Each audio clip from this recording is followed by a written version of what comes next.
Vous feriez quoi si vos deux futures belles-sœurs déversaient du vin rouge sur votre robe de mariée à 3000 € juste 1 heure avant la cérémonie, tout en ricanant que de toute façon vous n'êtes pas assez bien pour leur frère?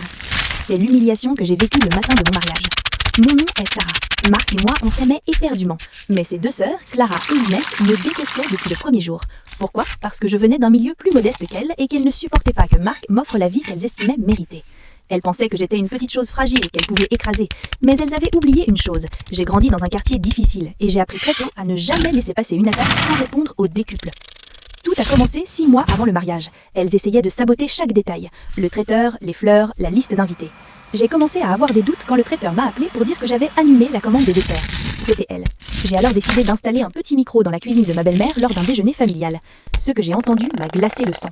Clara disait « On va lui faire vivre un enfer le jour J. J'ai déjà prévu le coup pour la robe. Elle va finir en pleurs. Et Marc verra enfin quelle loque elle est. » Inès riait. Et j'ai contacté l'ex de Marc pour qu'elle débarque au milieu de la pièce montée.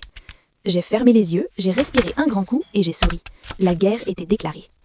Le jour du mariage est arrivé. J'avais prévu une fausse robe de mariée dans ma loge. Une robe pas chère que j'avais laissée bien en vue. Ma vraie robe était cachée chez ma meilleure amie.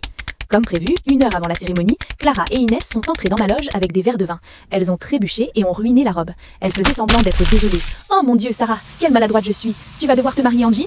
J'ai fait semblant de pleurer toutes les larmes de mon corps. Elles sont sorties de la pièce en se tapant dans les mains. Ce qu'elles ne savaient pas, c'est que j'avais tout filmé avec une caméra cachée. 10 minutes plus tard, je suis sortie avec ma vraie robe, magnifique. Leur visage quand elles m'ont vu marcher vers l'hôtel était impayable. Elles étaient livides.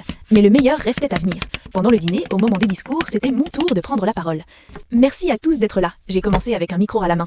Marc est l'homme de ma vie. Mais un mariage, c'est aussi l'union de deux familles. Et j'aimerais remercier particulièrement mes belles-sœurs pour leur investissement hors du commun. J'ai fait signe au DJ. Sur les écrans géants de la salle de réception, au lieu du diaporama de nos photos de couple, j'ai diffusé la vidéo de la loge. Toute la famille a vu Clara et Inès verser le vin sur la robe en ricanant. Puis j'ai balancé l'audio où elles planifiaient de faire venir l'ex de Marc et d'annuler le traiteur. Le silence dans la salle était assourdissant. Ma belle-mère a fait un malaise. Mon mari, Marc, s'est levé, tremblant de rage. Il a regardé ses sœurs et leur a dit « Sortez d'ici, maintenant, et ne remettez plus jamais les pieds chez nous ». Clara a essayé de hurler que c'était un piège. Bien sûr que c'est un piège, j'ai répondu au micro. C'est le retour de bâton pour 6 mois de harcèlement.